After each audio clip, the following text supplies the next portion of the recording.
Welcome to the Grief Dreams podcast. My name is Sean Ram. As always, that's my name. And alongside Dr. Joshua Black.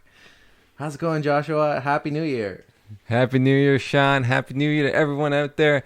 I know it's a couple weeks past, but you know, I'm loving 2020. I know there's a lot of stuff going on, but I'm feeling really good. I'm happy that we get to do this update episode and to recap everything that happened this last year. And I gotta say, Sean, looking over the different podcasts as such a beautiful reminder of the wonderful guests we've had on and the amazing dreams people have shared. Yeah, it's a great thing to reflect and look back on the work that we did last year and the opportunities and the guests that we've had on. You know, just looking at the list right now, it's just amazing. There's like 40 to 50 episodes that we did last year, each approximately an hour. Actually, it's 43 total. Oh, okay. 41 interviews. Wow.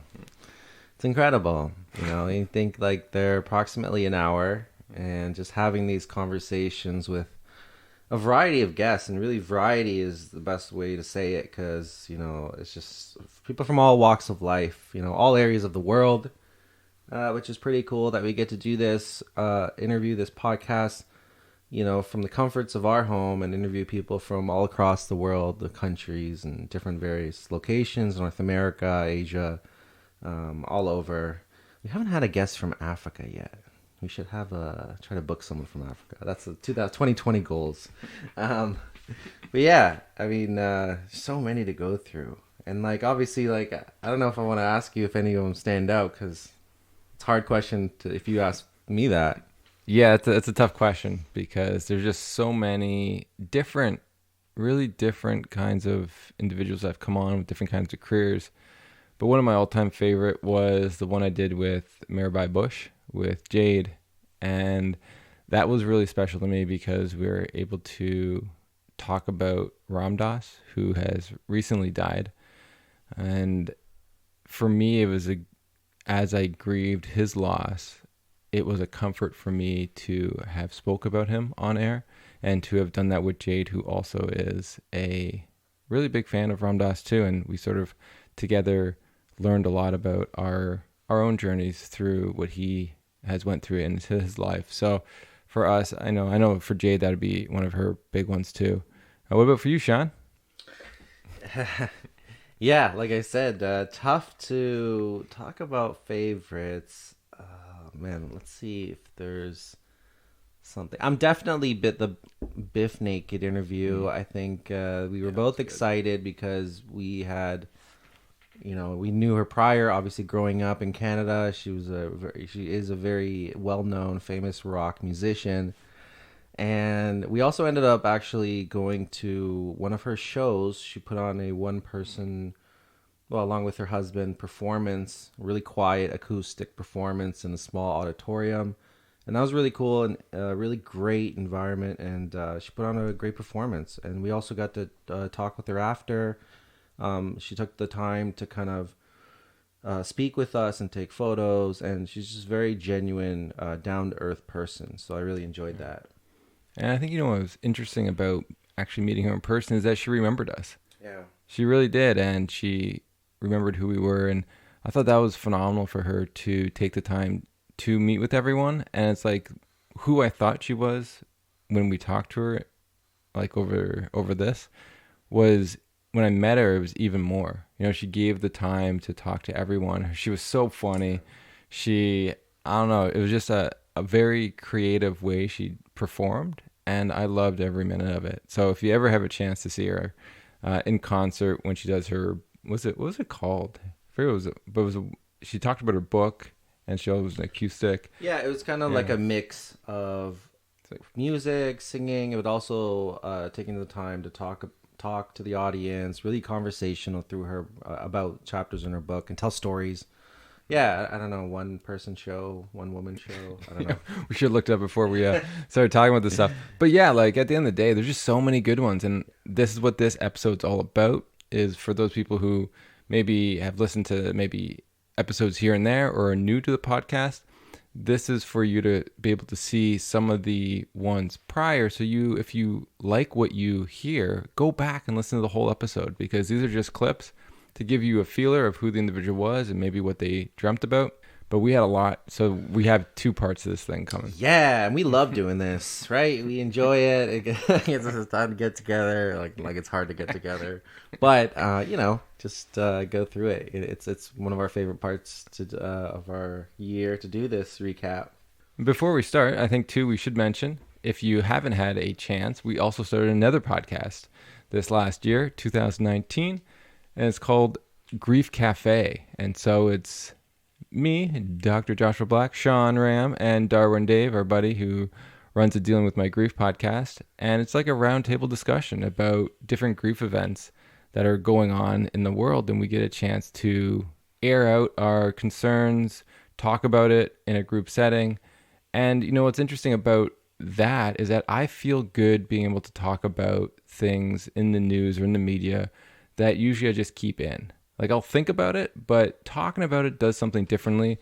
And so those episodes around like 20, 30 minutes, and they usually come out about once a month. So if you love this podcast, you'll probably love that too. So the first recap episode that we're going to go through is from episode 103, and it is featuring Aditi Loveridge. And she went through pregnancy loss, and so she had a dream actually of her grandfather with one of the childs that she lost. A very touching, beautiful, and powerful scene. Check it out. On your journey, have you ever had a dream of any of the children that you lost? Yes, so I had a dream after I lost the second pregnancy. I had a dream of my grandfather, who was passed, and I had a dream, and he was holding this baby boy, and he was saying we're together, and I have your child, and I'm looking out. Oh wow. Yeah. So and after that dream and my experience with the second pregnancy loss, it kind of gave me the courage to be able to then go forward and try again. Oh wow. That's wild. That is absolutely wild. And you had this, did you have this before you knew about the miscarriage, or is it after? It was after. It was After. like a couple of days after I had that loss. Yeah. Wow. And so so you said it gave you the courage to pursue the next one. Could you talk about it a little bit further? Yeah. I think that is really interesting. Yeah, because my second loss to I had miscarried naturally at home with that one, and that whole experience, I've written about it a few times and spoken about it. It was quite an empowering experience, and that might sound strange, but it gave me the trust that I had lost in my body. It gave that somewhat back to me, because I was able, even though it wasn't a living baby, my body still very much knew how to let go. And so it was an interesting experience, a very spiritual kind of experience for me. And so that experience, and then I had that dream a couple of days later where my grandfather was saying, I have this baby and I'm looking out for you, and I'm taking care of this baby. The whole thing all around just gave me the courage and made me feel like I was supported by something greater than what I could see. Oh wow. That's actually amazing. It's so wow. You felt supported in your loss. Yeah, and it was a very, very complex but very, very deep. It was a very deep emotional experience for me, because I felt supported, in loss, and empowered in this crazy way. I felt very empowered, even though I had just given birth to a baby that was not living and all of that, but I felt very empowered, and that is what gave me the strength to say, okay, I think I can do this one more time. Wow. Yeah, that's incredible. You just just to unpack that, you look at what's going on in your life at the time, the tremendous loss, the emotions, the feelings, and like any other loss, like especially this one, which is even more unique, and probably you feel even more isolated compared to like a different type of loss. And here comes this experience tied with a dream that you've had, and that's giving you the strength to kind of push forward. That's mind-blowing. Wow, what an amazing dream to have after pregnancy loss.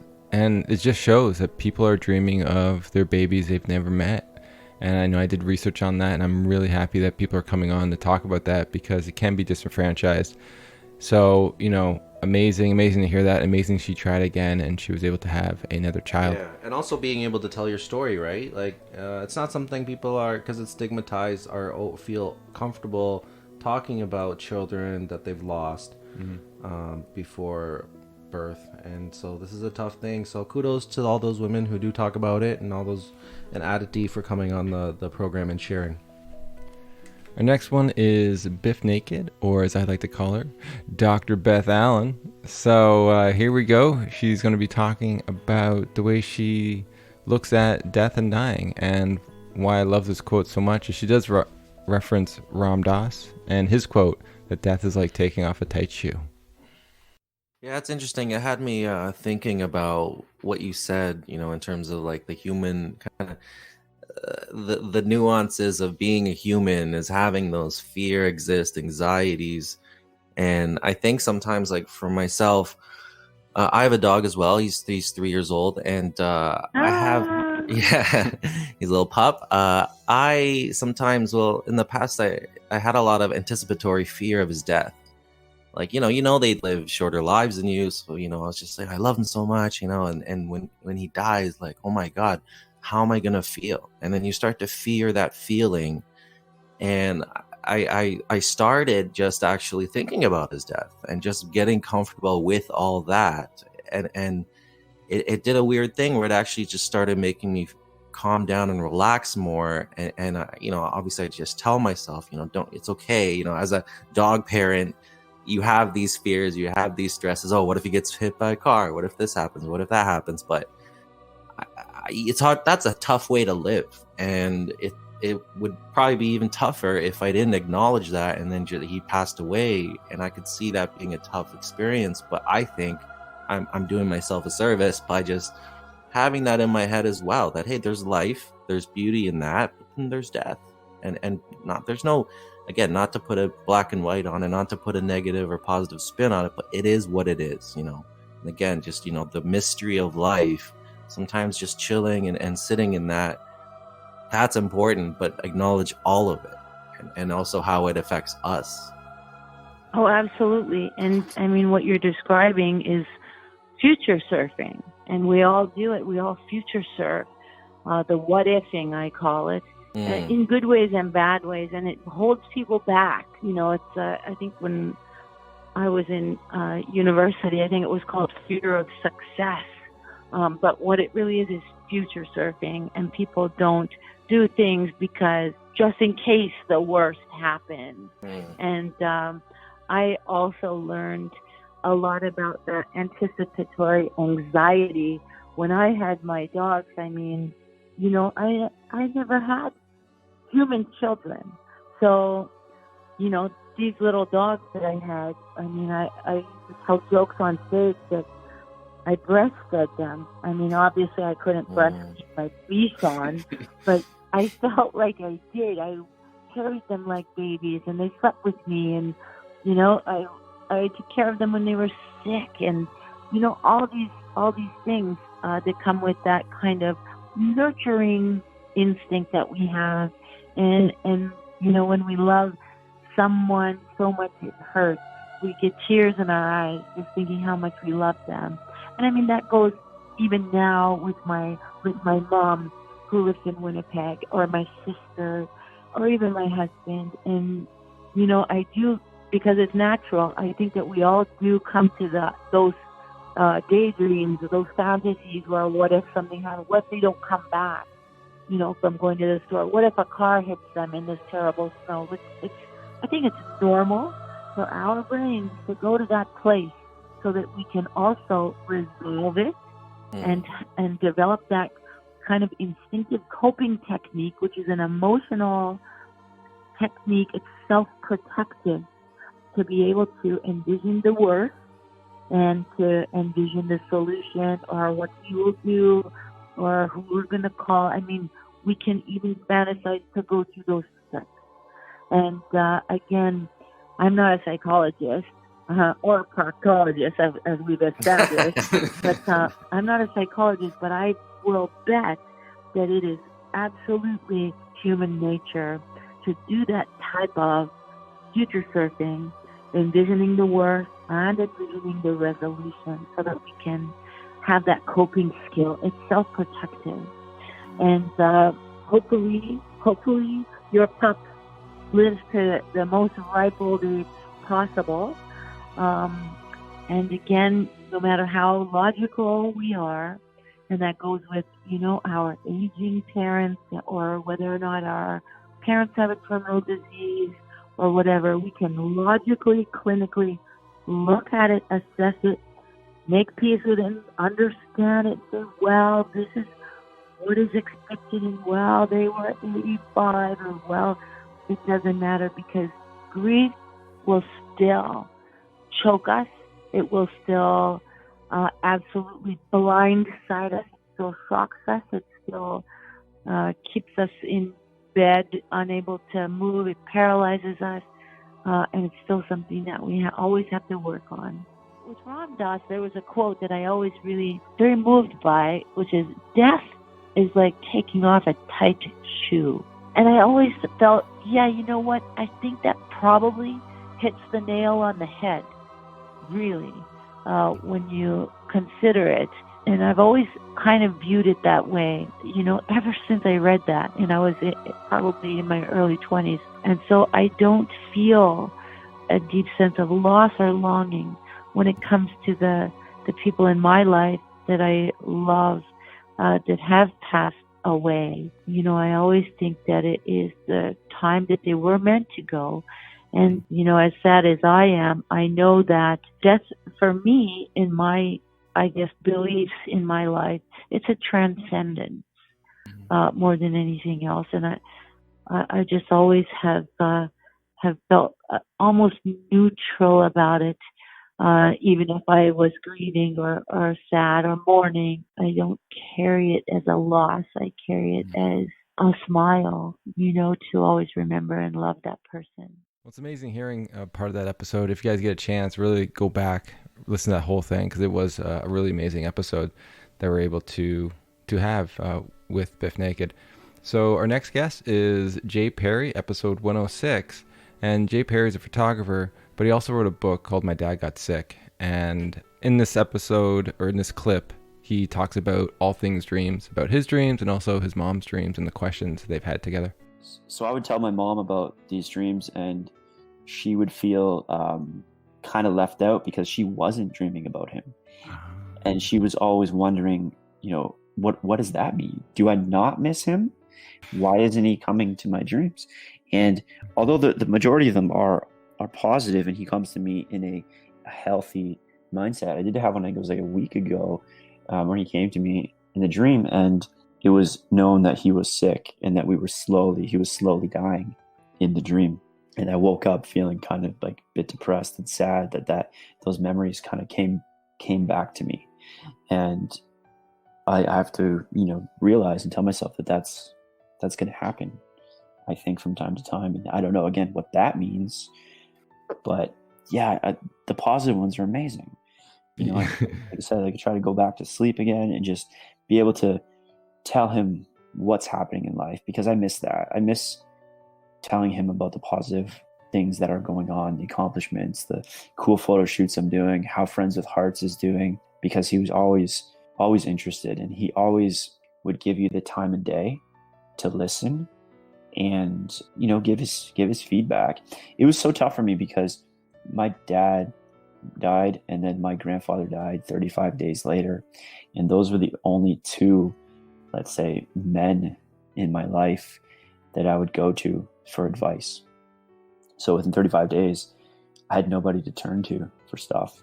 So I had to do, a lot of, I guess, growing up in my young 30s. I was 32 when my dad got sick, and it was tough. And it's interesting that, like, I was very, very close with my grandfather as well. Like, we were very close, but I can't recall a dream with him, which I'm only bringing this to light now because of the conversation we're having, that I don't think I've dreamed about him.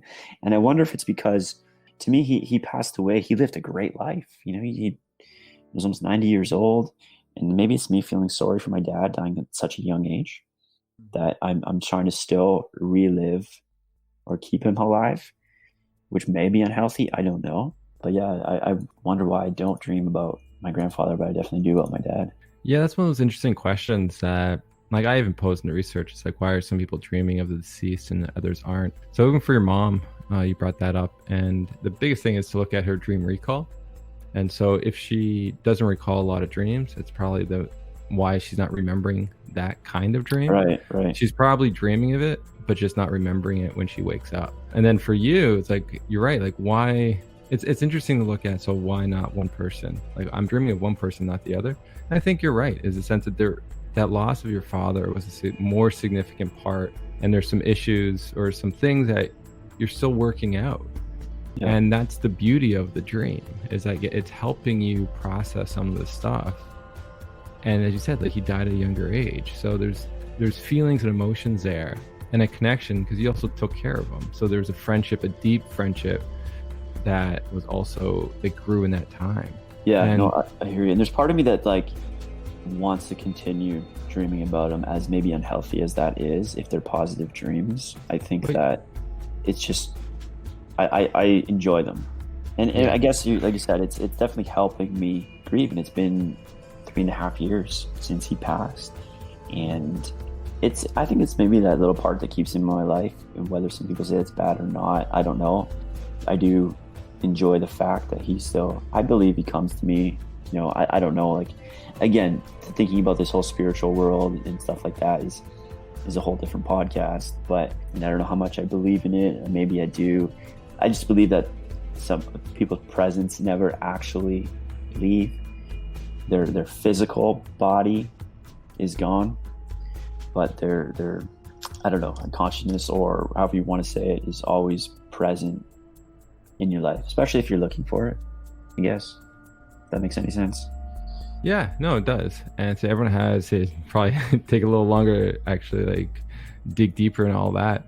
But at the end of the day, it's nice that you have that. And I said the dreams facilitate that in many people. And yeah, you're not crazy, and it's not a negative thing. And so that's why I want to do the research, because people just don't know, right? They look on the internet, they just can't find answers. So it's nice to be able to let you know that, the research is showing that it's not a negative thing at all. And so if it continues to offer comfort to you, that's a beautiful thing. And to just embrace that, because at the end of the day, you really can't control it as much as, like it's one thing if, like, every night before bed, like, you're pressing a button and you're getting this sort of dream, like you may become dependent on this dream. But like at the end of the day, dreams aren't that easily, unless you're lucid, it could be a little bit easier, but even that's a feat.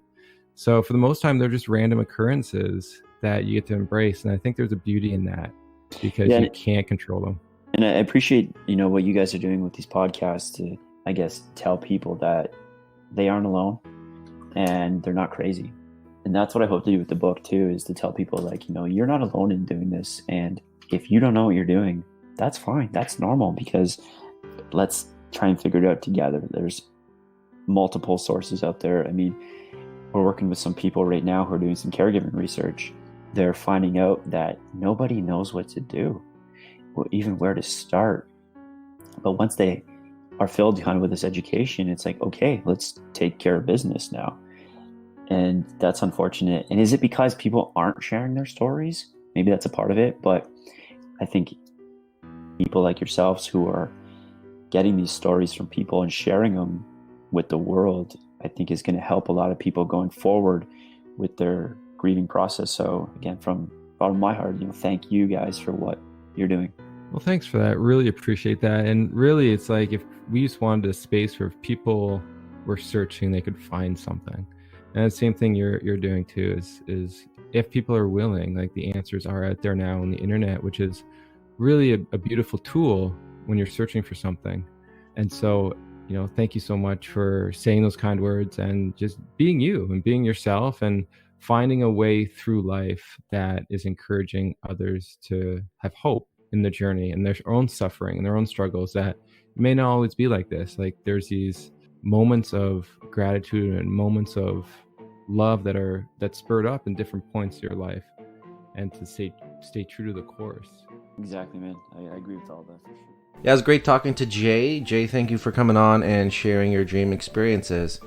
So the next guest we have from episode 108, Kevin Toulis, and it was great talking to him. He's a very knowledgeable guy, and he specifically gave us a lot of insight into the Irish wake. Please enjoy. It's so interesting. And I'm really curious about keening, because you've mentioned it a couple times. What exactly is that? Well, keening, it's really interesting that the Aztecs, who were separated for over 25,000 years from the cultures of the old world. I mean, when you think about it, the sort of bridge into North America was 12,000 years ago. So that journey, who the Aztecs were, their common origin, they were separated from the old world cultures for at least 25,000 years. Yet they practiced a form of keening of women, which is grieving and crying and lamenting out loud on the death of a sort of individual within the community, as exactly the same way that the ancient Egyptians did as well. So that you can see in funereal tombs in Upper Egypt, in the actual inside of the tombs, that you can see, in the Irish they're called the Imrá Kinsha, keening women. And you used to hire these women in sometimes, the mourners, professional mourners, to keen and grieve over the dead. So when the Franciscan scholars came and saw the Aztec culture, they saw exactly the same thing, that Aztec women, some of them were professionally paid to mourn and keen at the death, at the graveside. One of the aspects of this is it's a form of heightening the emotion at the graveside. It is not about repressing. It's the very opposite of the stiff upper lip and don't show emotion. It's designed to actually bring out a catharsis of emotion, to heighten the grieving. Sometimes it's related to status. This may sound sort of cynical, but it's the more wealthy you were, probably the more professional mourners, the more keening women you hired. If, of course, you were very important in the community, you probably didn't need to hire them, that they came out anyway. And it was a way of, it's interesting, it's a way of actually bringing a psychic, and literally I talk about it's a psychic unity. So that when I grieve, if I grieve now in the Western Death Machine, I cry and I sort of grieve alone. But even at my own father's wake, the women in the household, they cried together. That they found reinforcement and, in a sense, a communal solidarity in being able to cry out loud together to show their grief and emotion for my father. But also, in a sense, it's a way of leaching and bleeding out that emotion. It's a way of forcing the grieving process faster, because you're in a sense, you're letting it all hang out. It's very interesting. It's interesting that there are women that start this, because I tend to find they tend to be more in tune with their emotions, and so I think that's great for a culture to really bring out those emotions that are there. But sometimes, especially with men, like we tend to push those down a bit. But when that's sorry to interrupt. It's really interesting because in the Iliad, which is the great Greek war poem about the fall of Troy, written by Homer in 850 BCE, some of the most powerful keening actually takes place amongst the men. And it takes place principally with the greatest Greek warrior of all, which is Achilles. So when Achilles' lover, Patroclus, is killed in battle, the first thing that when news comes back to the Greek camp where Achilles is he he tears out his hair and he cries and he keens and he rubs dirt in his face. And later on, when they actually gather, they retrieve Patroclus's body. He places his body in the middle of a kind of circle, and then him and his soldiers come with their chariots and they ride round and round Patroclus's body, and they weep. And so much so, Homer says that the breastplates and the ground were wet with tears as these warriors, the Myrmidons, and it's also man-slaying Achilles, is a very, very frightening character, that he weeps and keens out loud.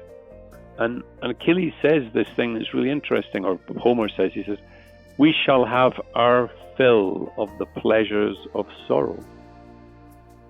And what he really does mean by that is this: we shall have this, great grief, catharsis, this unleashing of emotion. Probably the only other time when human beings are allowed to sort of utterly unleash all of their emotions without abandon is literally in sexual ecstasy, in a kind of orgasm. But in the keening, you're allowed to, in a sense, forget all holding back and just let all these emotions flow out of you. The power of it is, of course, is that you're doing that in a collective unity. I remember Kevin Toulis. That was a great episode. I learned a lot, actually, about the Irish wake and keening and everything like that. So I was really happy to have him as a guest. So thank you, Kevin, for coming on. Our next guest is 109 that we're going to showcase, and it's Rebecca McDonald. And out of all the dreams that were shared, this one actually sticks with me the most, and it always brings a tear to my eye. I don't know why, but it hits something in me, especially with what the grandfather says to her at the end of her dream. Enjoy. Now, have you ever had a dream of your grandpa? Yeah, I recently, just a few months ago, had my first dream, and me and my granda actually share a birthday. So it was just 4 days before my 25th birthday that he came to visit me in my dream. So I just got married a few months prior to the dream, and I had recently received the wedding photos. And in the days leading up to the dream, I was thinking about which ones to send to Granda's wife, Betty, who also was not at the wedding. So in the dream, Granda was alive, and he looked the same as I remember him before he was diagnosed with Alzheimer's. Whenever he had the Alzheimer's, his looks really changed, and we received photos of him, and it just didn't seem like he wasn't the man that I remember him. So it was really nice when he came to my dream that he still looked the same way that I remembered him. I'm not sure exactly where we met in the dream, just because he'd never came to Canada. So the dream, it took place in, I guess it was just like a room in somebody's home. And I was just sitting there by myself, and he walked into the room, and he was just so casual, and he was like, "I'm just here to look at your wedding album." So I went and grabbed it and brought it over to him, and he pulled out a pen and a piece of paper and started writing down which pictures he wanted copies of. So he told me that even though he wasn't at our wedding, it was still important to save the memories from that day. And actually, on our wedding day, Betty had wrote a brief letter from the two of them that was to be read during the speeches.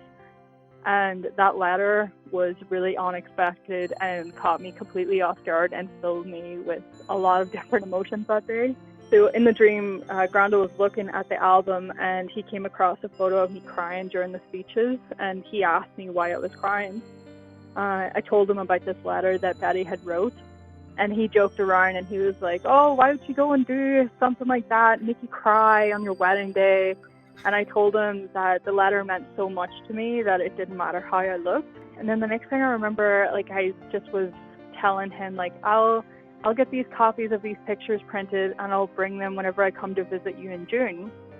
And in my dream, that didn't seem like a strange thing for me to say, but it wasn't until I had actually woke up and realized that I was referring to the trip that me and my husband have planned of going to Northern Ireland in June and actually visiting his grave. So back in the dream, so I told him that I was going to get these pictures printed. And then he smiled and he looked right in my eyes and he said, "Remember, even in sadness, there's beauty." And then I woke up and that's the last thing that I remember happening. And I was just so overwhelmed and just so happy because I had never experienced anything like it in my life. Like, I just could not believe that he was there and I was able to see him and talk to him. It was just amazing. Wow, it's so powerful. That's so, wow. Just like hearing that and feeling it too. Like, it wasn't like a short dream, it had a lot of substance to it. And I'm so happy you got your first dream, and what a beauty that was. Wow. I know, because I had met you a few months ago, or a few months before the dream, and I was saying, I just wish that I had this dream, and you just kept telling me, like, just keep believing, it'll come whenever it needs to come. And then I woke up that morning and I was like, I'm so happy that this finally happened to me. Yeah, that was amazing, uplifting dream sequence, and yeah, a tear came to my eye for sure as as we were doing that episode. And again, we just want to highlight, actually, Rebecca, her business is Pet Memorial Jewelry, which is really cool, really great stuff. And I think the Instagram is Pet Memorial Jewelry, so you can check that out. So the next one is with Monica Mead from episode 111, and she talks about some visions that she had, and dreams as well, and also talks about forgiveness. And if you definitely want to go back and listen to that episode, it was very powerful, very passionate, and it's a tough one. Definitely shed tears through that one, I remember. And I think overall she's just an amazing person. Check it out. And forgiveness came. It came within 24 hours. And this is all credit to my girls, the forgiveness piece.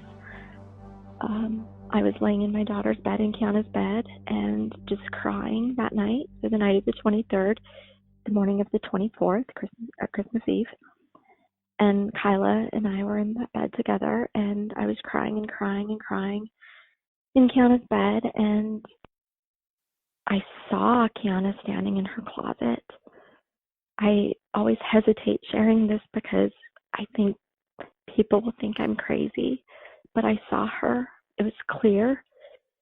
She was wearing a blue shirt and jeans, and she was standing in her closet with her head down, and she had the most beautiful, long, dark hair, and it was like falling in her face, and her hand was holding her face, like her face was in her hand, and she just had her hand down, and I just said, "Kiana, I love you." And she just stood there, and there was no, I don't think she saw me. I saw her, but it was almost as if she was oblivious to everything except she just had her head in her hand, almost in a regret of like, what have I done?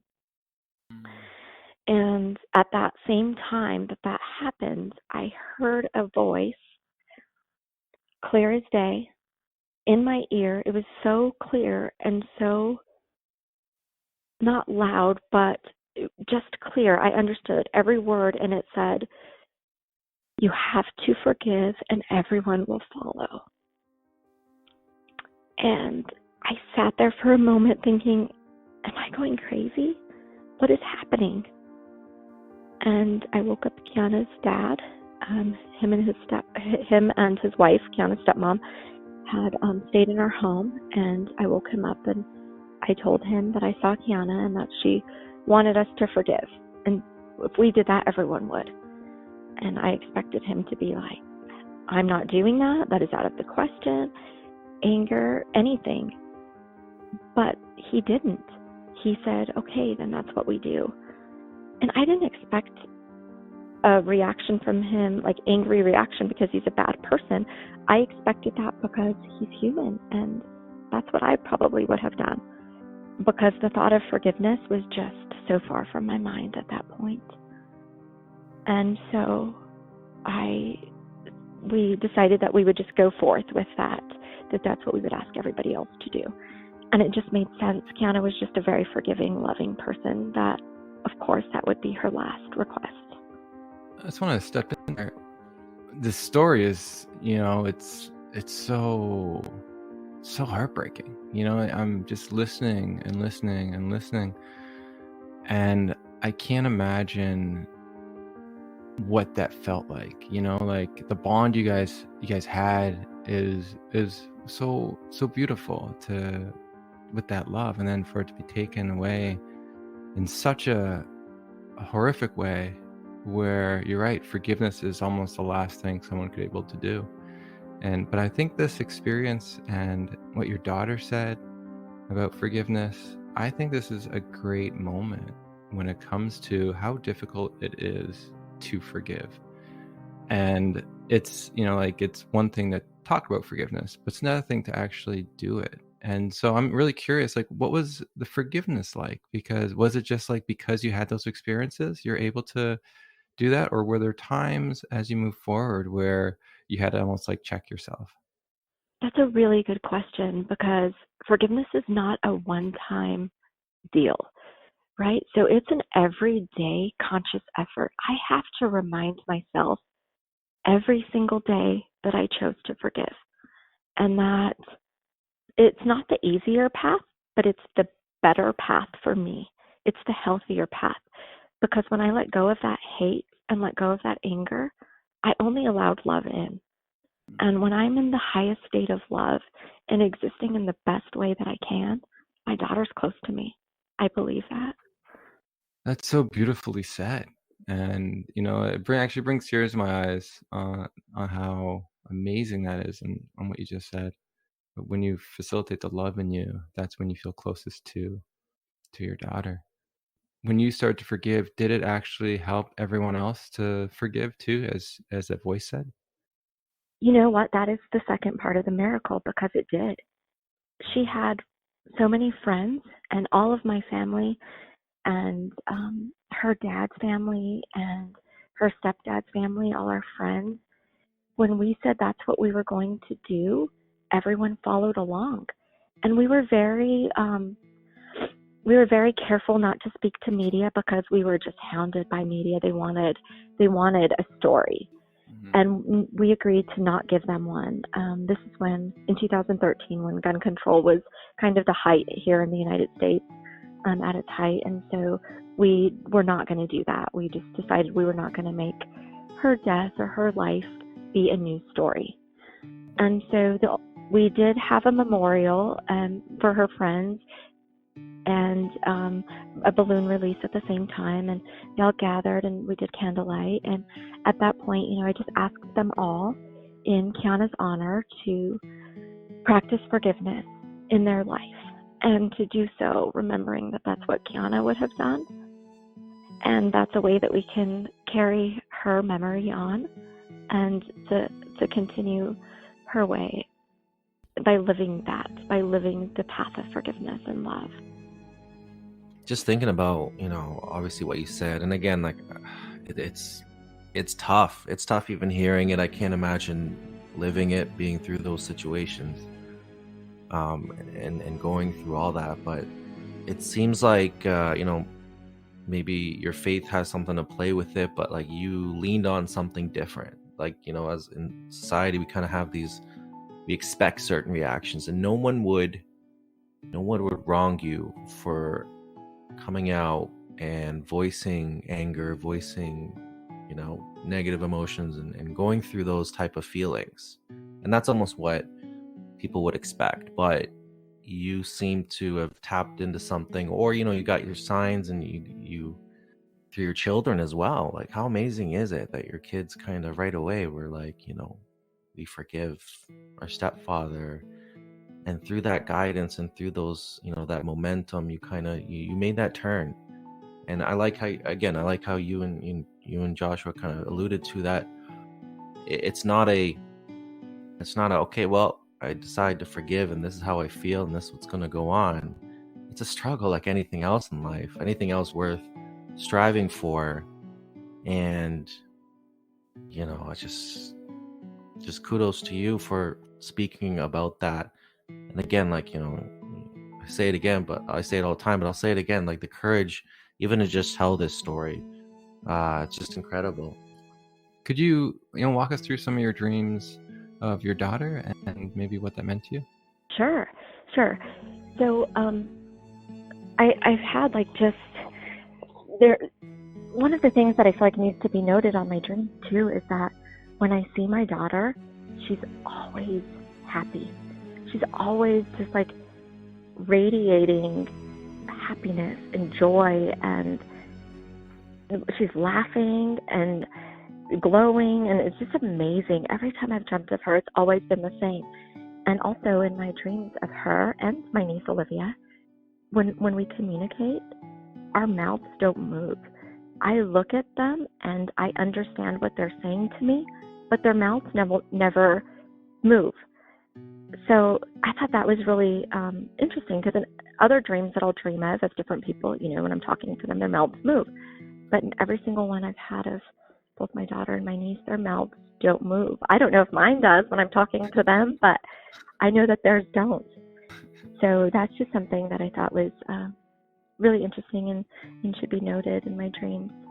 I've had little short dreams of my daughter where she's just doing things, driving a car. I've had that a few times because she was 2 months shy of her 15th birthday. And in Colorado, you can get your learner's permit on the day you turn 15. So that was something, one of our last conversations also, was how she was going to be driving and showing me how she would drive in the car. And so a couple of my dreams have featured her driving. And she's talking to me and I'm looking at her and she's laughing, and we're just having those moments again together. I've also, that one shows up a lot, like the driving or doing things. I've also dreamt of her interacting with little children. I dreamt of her reading books to all these little children were sitting in front of her, and I see her through a window, through like a glass window on a door, and I'm walking by a door and I see her and I stop and look in the room, and she looks up at me and she's smiling, and all these kids are sitting around and she's reading a book to them. And so a lot of the themes that show up with my daughter specifically is with children, with little children, and doing teenage things like driving a car or wanting to go over to a friend's house, but always happiness, always love, always happiness. And my niece, the dreams that I've had of her, and I'll go back to the most notable one for my daughter after I do my niece, but my niece, the most notable was we had gone to Arizona to be with my brother and his wife immediately following her death. And it was the morning that they were going to pick out an urn for her because she was also to be cremated. And that I dreamt that she came to me and said, "Aunt Monica, I need you to tell my mom that I'm okay. And she'll believe you if you talk about a giraffe necklace." And she kept saying, "It's a giraffe, and she'll know what you're talking about, but you have to tell her that I'm okay, that it's okay, that I'm okay." And she kept on just really reiterating to me that I needed to let her mom know, and her mom would believe that it was her coming to me by this giraffe necklace.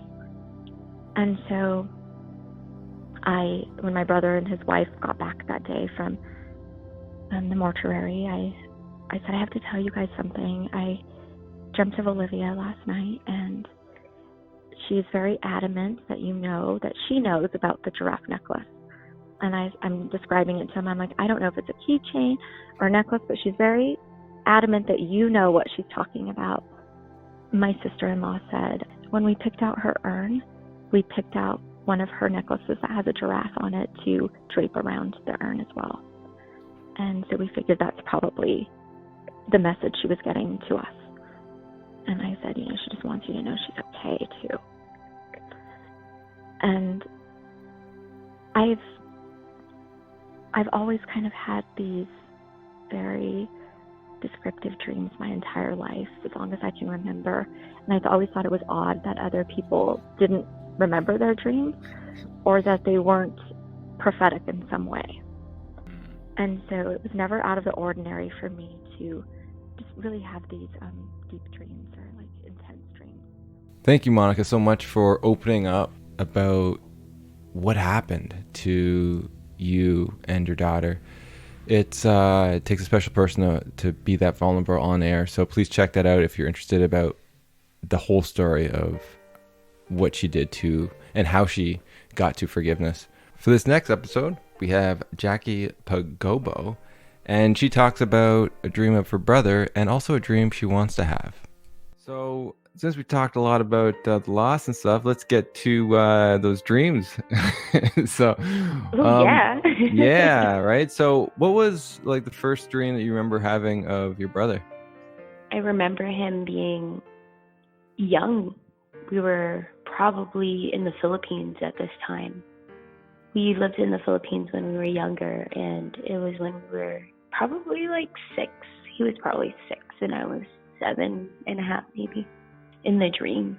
And I remember him looking at me and just smiling, like everything's gonna be okay. And so when you woke up from that, like, what'd you feel? I felt more connected with him, that he was listening to me and he was still there.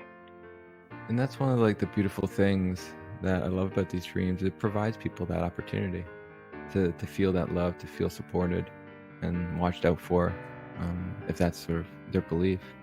And I think it's so interesting that he was so young, right? Like, because he died when he was 16. So like for him to be like 6 in the dream, I think that's probably when your relationship probably was built.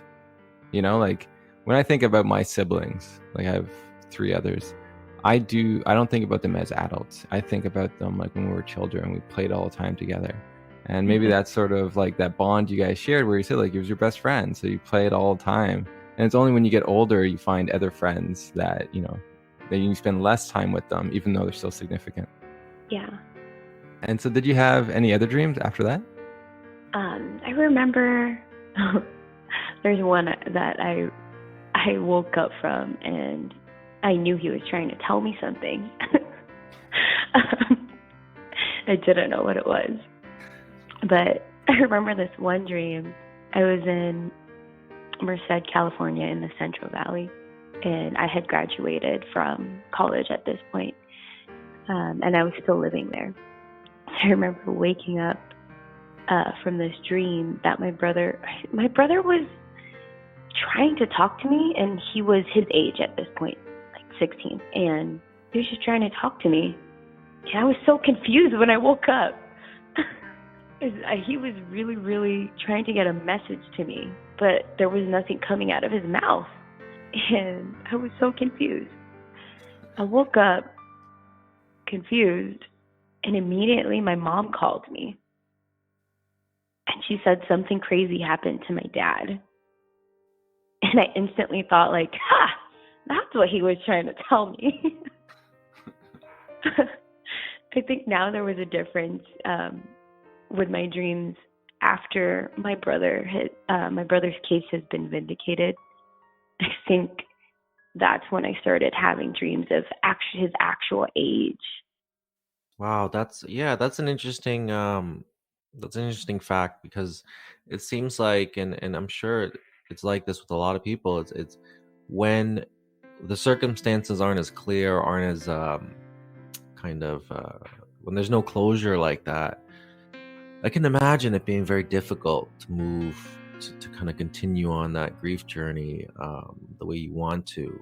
Again, like, you know, after you've got a little bit of resolution around that, it definitely, I could see it, the way you're talking about it, it changed for you. And that's interesting. I mean, again, you know, what you went through, especially at that age, it's not easy. You know, it really, going through high school and having a lot of classmates die and friends die, you know, you think it would be a time for you to, you know, have fun and enjoy life, you know, get along with a lot of other people and learn and build on yourself and what your life's going to be like. But here you are having to kind of face all these multiple deaths, and that's a real kind of pulling you into society almost sooner than you want to be. Yeah, so I mean, just hearing you talk about your journey, obviously, there's a lot of courage and strength there, because I wouldn't blame anybody for closing up, for wanting to not make those moves and not wanting to kind of continue on and push through those challenges. But even at a young age, you decided, you know what, I'm going to continue on and do it for my family, do it for my mom, go to school. And then again, this journey that you took to Canada, that's no joke either. So yeah, there's a lot of strength there. And again, like, the vindication that you talk about, I'm glad that you got that, as not just for yourself, but for your family. And so so for our last question, as we wrap up the show, if you could have a dream tonight of your brother, what kind of dream would you want to have? Oh, that's a great question. I would want to see him as he would be today. Me and him singing together. Him playing the bass and having a band. I'd probably want to just do music together. And after that, go to Jollibee. It's a Filipino restaurant. He loves Jollibee. Oh, we just got one in Toronto, yeah. You did? Oh. I haven't been there yet, but I'm excited to try it out. Yeah, he loves spaghetti from there, so I'd probably go to Jollibee with him and get spaghetti and the chicken joy. We used to fight about that when we were younger. I would want to go to McDonald's, but he would always want to go to Jollibee for the spaghetti. That's really funny. And so that's really cool. You want to see him so he'd be 26 in your dream. Mm-hmm. And so what would I'm guessing you're part of the band, right? Yes, I sing for my church. Okay, so you would sing for his group too? He did ask me. There you go. Totally all right. Asked me. You're a part of this but band. You know what I told Beautiful. him? You're on stage. So what would that band name be for you guys? Oh my gosh. I would say probably Screamo Dreamo. He really wanted me to do that type of sound, and I told him I can't. It's gonna hurt my voice. Yeah, I know. I was just thinking that. Like have your lungs raw. And he was actually practicing how to do that type of music. He was doing that to his voice, and I would just look at him with my mouth wide open, saying "Wow, you're really trying." You're really trying. Not that you're really good, you're just really trying.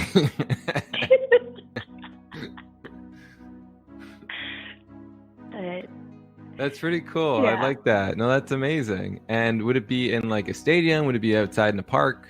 Or would it be in your church? Where do you see the band playing? Oh, I would probably at a park. Something not I don't think it would be super big, but just very, very small, and people would be there that we care about.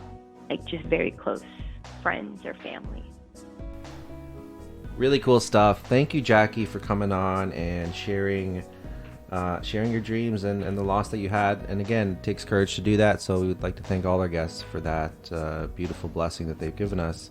Right, Josh? So the next guest we have on is Judy Hinderer.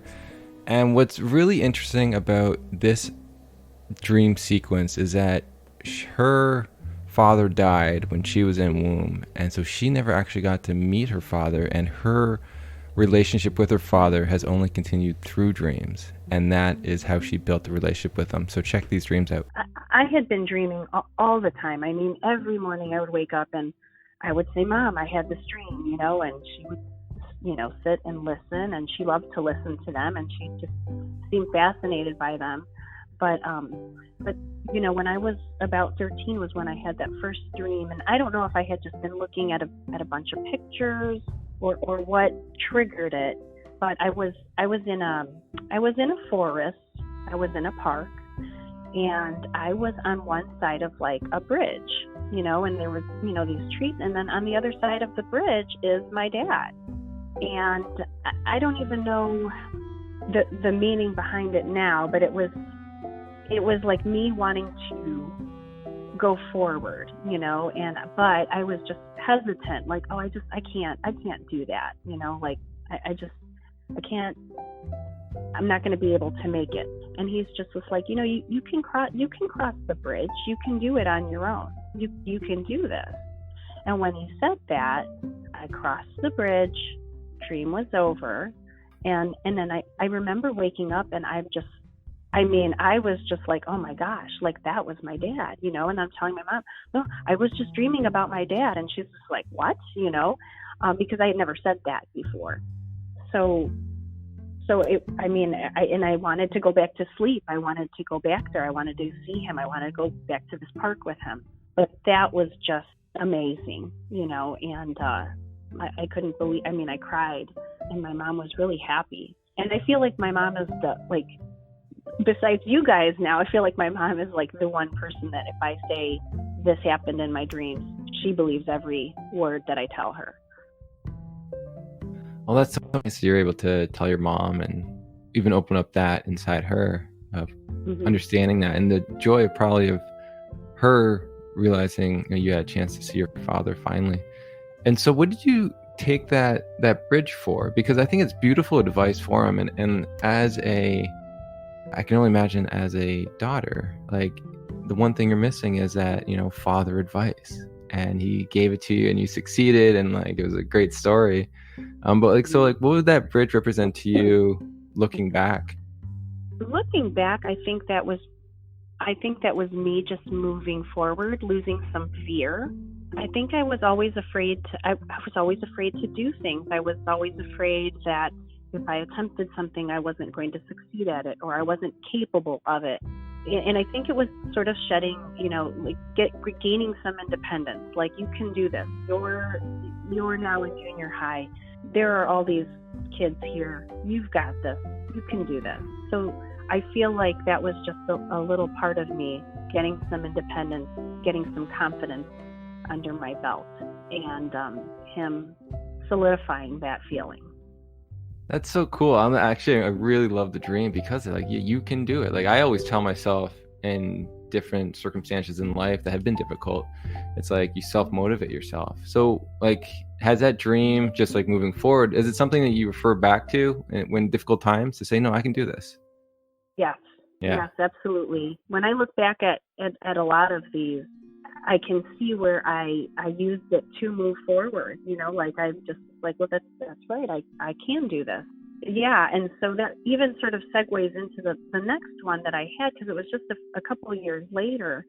I think that I'm 15. It's just high emotions, both me and my mom, because it's mother-daughter, it's hormones, it's everything. And I think sometimes during that time, I was always very self-conscious, because we're teenagers and we're self-conscious. And I would just sort of look at myself and, think no, I'm not pretty enough. I'm not this enough. And it must have been weighing on me in such a way that my dad showed up in a dream. And it was a very odd dream, because it was like I was in some sort of office, I was in a waiting room, waiting to, I don't know if felt like I was at a doctor's office or a lawyer's office, but it's like I show up and they're just like, you know what, it's not time for you to be here yet. So it's just not your time. And then there's a man in the back and he just starts yelling for me, but it was my dad. And, I can see him and he's just like, hey, I love you. I see you all the time. You are so beautiful. I love you, and just know that I see you all the time and that I'm with you, And then when the dream ended, it was very odd. It was almost like like a television screen sort of fading, you know. And again, I woke up and I was just like, oh, wow, I'm not alone. When you're feeling alone, and I really felt like I wasn't alone anymore. Wow, that's tremendous to get that type of connection when you needed it. What's it like? What's it like hearing it and obviously seeing it from your father, as opposed to what you were getting in terms of support from the outside? Because I imagine it's not the same. It just means something different. It's not, and those are things that I don't think I realized until I had children and until I saw my husband with my children. Like, I was okay with not, having a dad at events or things like that, but I don't think I really understood how important a father's role is until I could see my husband being a father to his children. And I think that's when I really started my grieving process, maybe a little more, was like, I missed those feelings. I missed that stuff.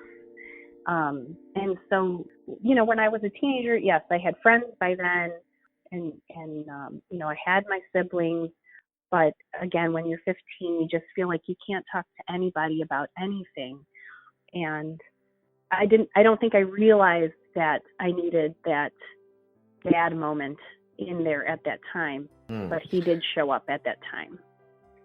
Yeah, and especially that age, right? Because like you said, it's kind of a time to naturally rebel, naturally kind of not really, to kind of push away from those establishments and the people around you anyways as a teenager. But here comes your father as kind of like an outside source, almost like away from the realities of Earth. And that seems like it would be a special thing, like just very different from, again, like everybody around you, and maybe add a little something else. And another thing is, did that add to your relationship with your father? Because now you've had two impactful dreams. I would imagine that would kind of add to your connection. Yes. Yeah. I think that after that second one, I knew, like, he is there. There's something there. He is close. So I don't have to feel alone. I know that my dad's just hanging out nearby, and if I just need to say something, like if I just want to talk to him, I can do that. Like, he's there. It wasn't a fluke. The first dream, he was thinking, well, I just saw some picture or something. I have plenty of photographs, but you're just thinking, like, that's never going to happen again. And then it happens again. And not soon, it happened years later. So yeah, I really held on to that, and it really made me feel much better. Thank you, Judy, for sharing those dreams. And just to remind everybody, her episode is from 114. So Judy Hinderer, 114. Next, we have on Shivi Gautier, and she talks about some dreams that she's had. And Shivi is a fashion VIP consultant, so just check her out if you're interested in that as a side note. And again, her episode is 118. And so, have you had like your own dreams of your mom since she's passed? Yeah, I've actually had a few, and they've been completely different actually. But then there's been one similarity with most of the dreams has been the most recent dreams I've had of her. She's wearing white in them, and she's a slightly younger version of herself, and she looks really happy, just really, really happy. And the last dream I had of her, she's hugging me. And actually, I had this dream a few nights ago, so it's kind of, I guess, a bit more sort of vivid in my memory. But I am walking through like an airport gate, and she's waiting for me with my dad, but I can't really sort of notice my dad as much. I know he's there, I just can't really see him. But I really I'm looking at my mum's face, and she's probably about 10 or 20 years younger than, I would say, 20 years younger than maybe when she passed. And she's wearing white. She was very glamorous.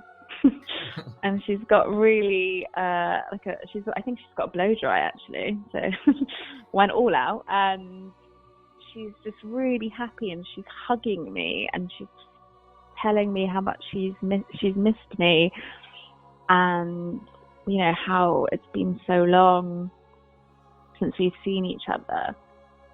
But I woke up, and I really, that feeling of just like relief and comfort and happiness and love, I just woke up feeling. And almost, not that I had forgotten, not that I had forgotten what it's like to sort of be with my mum, but a little bit, I guess I've pushed it to the side a little bit, and I really woke up remembering that. And, I felt quite sad because it was sort of, just a reminder. But I also felt like so much comfort with that as well. And I've had numerous dreams I've had of her. My mum's wearing white, and I feel like that's symbolic in some way, but I don't know how. Did she ever wear white? Like, was that like a common? Yeah, I mean, she definitely did. I mean, she always wore sort of white linen shirts, and so in numerous dreams she's wearing something similar. But then, in the Indian tradition, you wear white to funerals.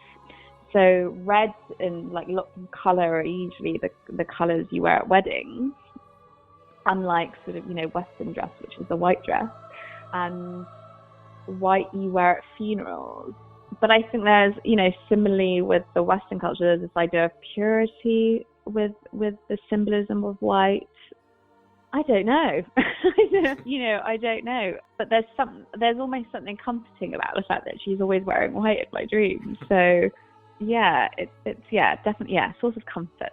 That's so interesting. Yeah, it's interesting to see like details that stay the same and some that change, and even her being younger, I think, is really interesting because it is like something that is common. But some people, it's like who they are when they've died. Like that's the age that they're always at. And so it's nice how she's younger and healthier, so she's like the best version of herself in front of you. Exactly. And that's like, I think, that's definitely also a theme, is most of the dreams I have had of her, she is her younger self. And she's full of health and vitality and just energy and happiness. And she just has this gorgeous, gorgeous smile. And that's like, I think, that's the version of how I almost remember. And and then there was, so that was sort of one of the more recent dreams that I had. And I think the first dream I had of Mum after she passed was really interesting. It was, we were in my grandmother's old house, and I was in the corridor, and my dad was in the living room, sort of talking to people, entertaining, and I'm standing in the corridor looking at him, and my mum starts walking past me wearing white again, holding a plate of roti. So it was a particular roti that I really liked, which is an Indian flatbread, and it's stuffed with potatoes. And it was delicious because you have it with lots of butter. And it's really bad for you, but really good. And she's holding this plate, and I'm obviously aware that she shouldn't be there. Like she's gone, but I'm like, Mum, oh my God. And I'm looking at her, and she's saying,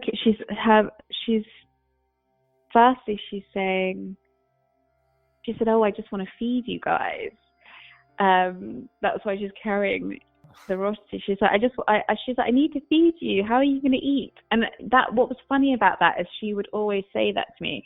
I'm 32, okay, so I can definitely feed myself. But up until she passed, she would always feel so guilty that she couldn't cook for me. And I was like, I would say to her she's ridiculous because I'm more than capable of cooking. I'm an all right cook.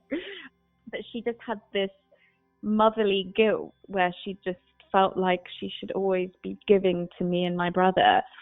So there was a symbolism of that.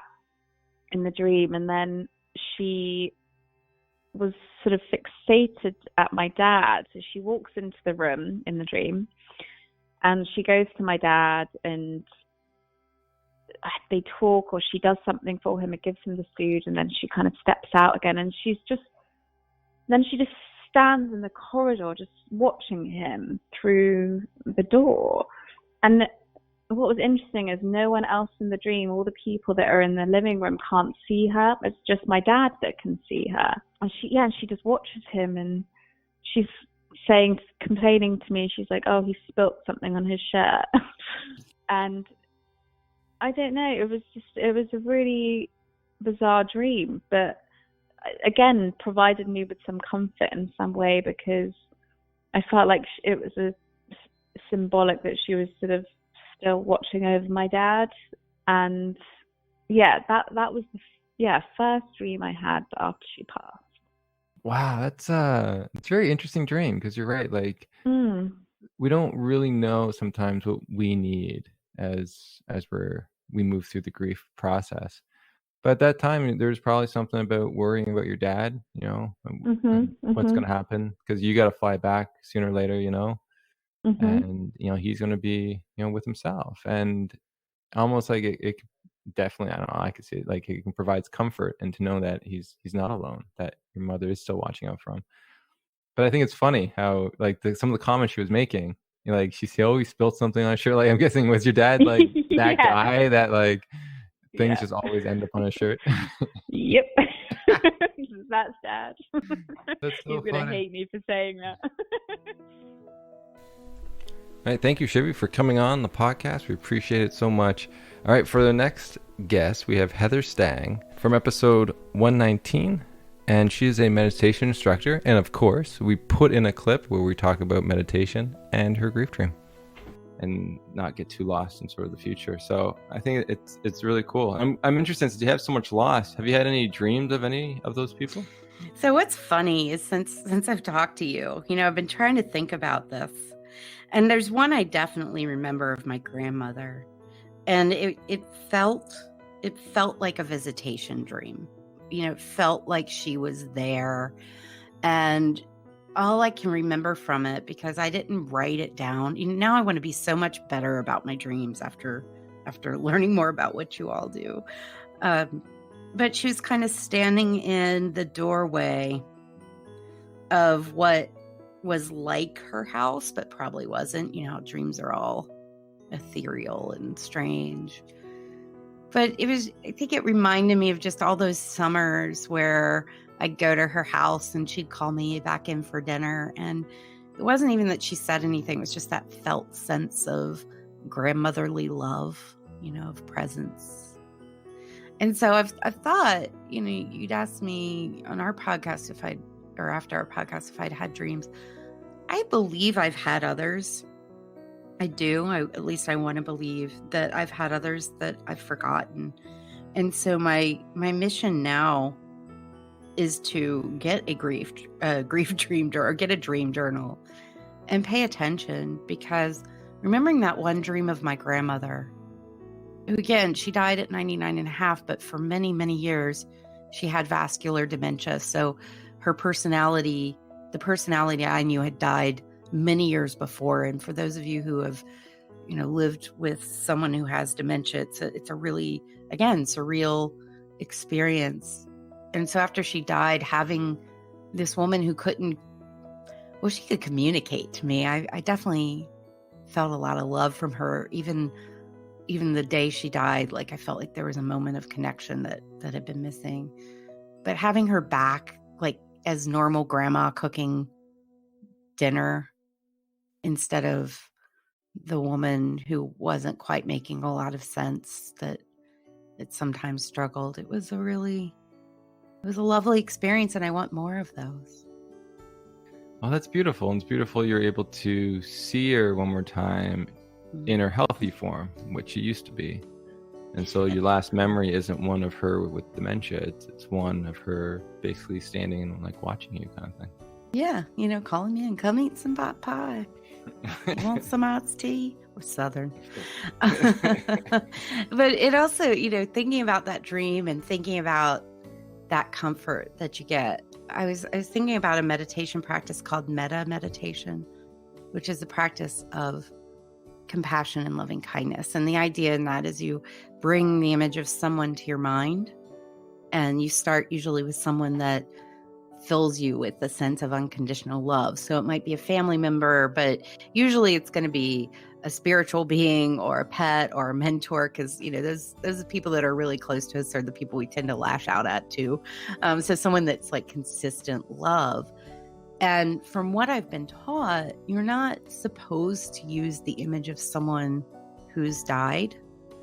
And I think that's because they don't want you to get upset during that. Like that's the first step of the practice, and you're supposed to be just filling yourself up with this joyous love. But I found that, years after my grandmother died, and it was probably after that dream, although I don't know, I did start sneaking her in as my first person, that touchstone of joy and love, because I had some beefs with her around how she related to my uncle's death. She made up a story. She would just tell people he was robbed and shot. She couldn't even speak his truth of his suffering, but all that's fallen away. I don't hold that baggage anymore. That was her protecting herself and keeping herself safe. But that grandma energy just can fill me up with love and joy. And so maybe it's almost like creating a waking dream in a way. Different in that with dreams, you're not, I guess in most cases, though you could probably speak better to this, you're not choosing necessarily like, I'm going to dream about this right now. But in meditation, you could say, I'm going to bring her image to mind and fill myself with warmth. So there's maybe some parallels. One is less of a conscious choice and one is, but it'd be kind of neat to look at those two things side by side, dreams and meditation.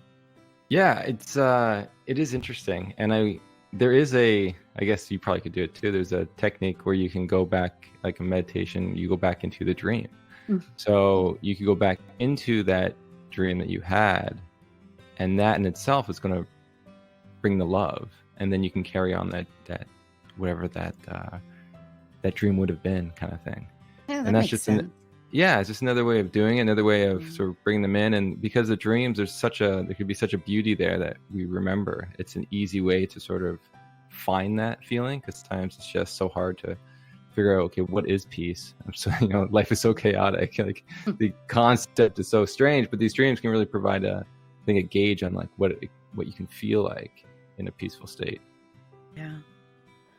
I was talking to my husband last night about his grief dreams of his dog, Woody, that he has a really small family. And, for him, too, dogs have been kind of one of the really stable points in life. And we were talking about a dream he had about Woody. He's a dog that died, I guess it's been about 4 years. And how, just remembering the dream of Woody laying like this big Doberman pinscher who loved to just lay on my husband's lap like a lap dog. Just going back to that dream, I could tell, looking at his face, like there was joy, even though we miss him terribly and it took a while to get there. Just remembering that you even had the dream seemed to have kind of a positive impact. Whereas I feel like before that dream, maybe talking about Woody was a little, tended a little more towards the sad, which is okay. I'm not pathologizing sad and grief by any means, but, I feel like now he felt like, I had a little more time. He said I had a little more time with him. That's what it felt like. Thank you, Heather, for coming on the podcast. And again, that was from episode 119, Heather Stang. So next we have Dr. Pei Grant, and she is from Buffalo Hospice. It's a real joy to talk with her. And we talked a lot about some Chinese culture stuff, which was really cool, funeral rituals, as well as dreams that she had. And that's from episode 121. And so when your grandmothers did die, like how was that grief for you? And was there a specific Chinese ritual or anything that occurred because of it? We had both grandmothers, we had Buddhist funerals. And so there were a lot of incense burning, offerings to ancestors so that they would be able to pass through their, spiritual journey with ease. So we would be burning paper that was supposed to be akin to money or gold, and those rituals would help ease that transition from life to death. So we did a lot of that. There were a lot of prayers. There were monks that were with us a lot, and so there was always gathering the family and praying. So that's what I remember a lot for myself in doing that. Some of the rituals I didn't quite understand. Some of them I went along with it, but I just remember the overwhelming sadness that came with that. My one grandmother, I was in California doing an experiment when I found out that she died, and that was hard. I wasn't with her. My other grandmother, I had just visited her, drove back to Buffalo, only to have my dad call me, and I drove right away back, 5 hours back to Windsor, Ontario, to say goodbye, but I didn't make it in time, so I do have some regrets not saying goodbye because it was such a long trajectory that it wasn't clear when she was going to die, and so I wish I had final words. So that was in January, and my second grandmother died in February, so I chose to make sure that I spoke my last words to her, that I told her that I loved her. Yeah, that's difficult, dealing with those losses and back to back, especially someone so special like grandparents. It is, and with my family in Chinese culture, we tend to be stoic, and so we don't say "I love you" freely like some other cultures, and so feeling that loss of not having said that when they were alive made me freely say "I love you" now to my family all the time now, because I don't want them to ever know that I never expressed it. So I think that those regrets have taught me to move past that protocol of being stoic and not saying that I love you, things like that. So I've learned from that. Yeah, no, I get that sentiment. My grandmother, she died in December. Actually, sorry, early January, and she didn't speak English that well. So a part of me is always kind of regretting that.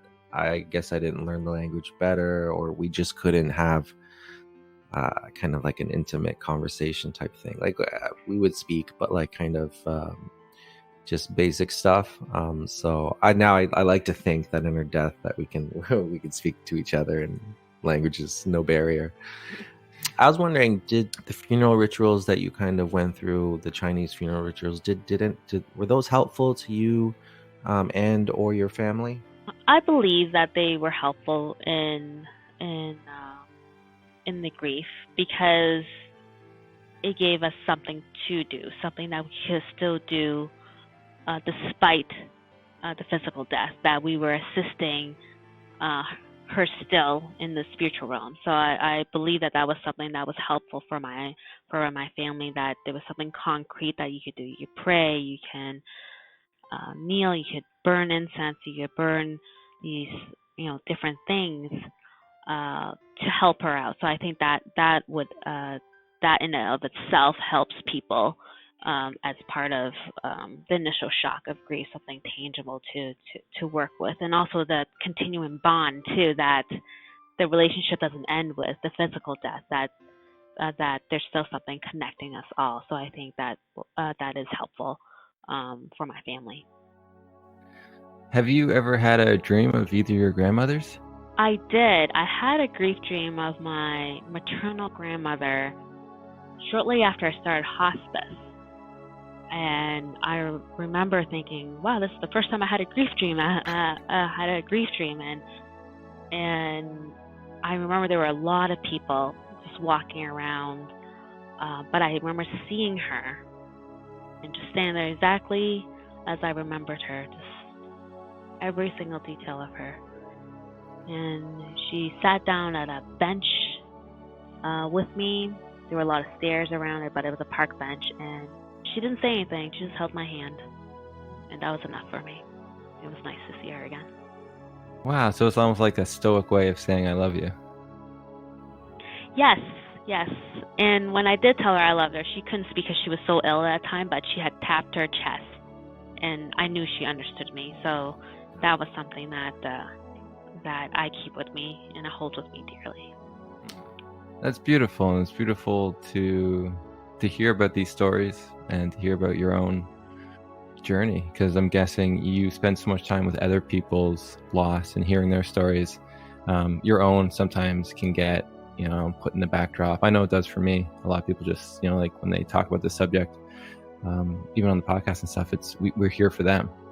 But there's a part of me that, always wants to sort of share or come out and talk more about my loss. And so I'm glad I can hear more about yours, because I think it's the first time I'm hearing about it. So, what a beautiful, I think, relationship you have, and also the lessons you've learned from the separate losses. I'm glad you had such a beautiful dream. I'm curious in the dream. Thank you, Pei, for coming on. Really appreciate it. And just a reminder, she actually does research with Dr. Kerr at Buffalo Hospice of end-of-life dreams and visions. And so it's such a cool topic. So if you like hearing about dreams, that's a good space or good episode to go back to hear about dreams of those at end of life. Yeah, it's been great. This was really cool. This was part 1, everybody. So we are going to have a second part of the recap of 2019. So 2019 was so great. We need 2 parts. Part 1 is done, and now part 2. So once again, you can check out our platform at griefdreams.ca for more information on the topic. You can donate, and there are perks to those who donate. If you have Facebook, you can join the Grief Dreams group, and you can share your dreams or hear more dreams of others. We are on Twitter and Instagram at Grief Dreams. And again, with love and gratitude from us to you.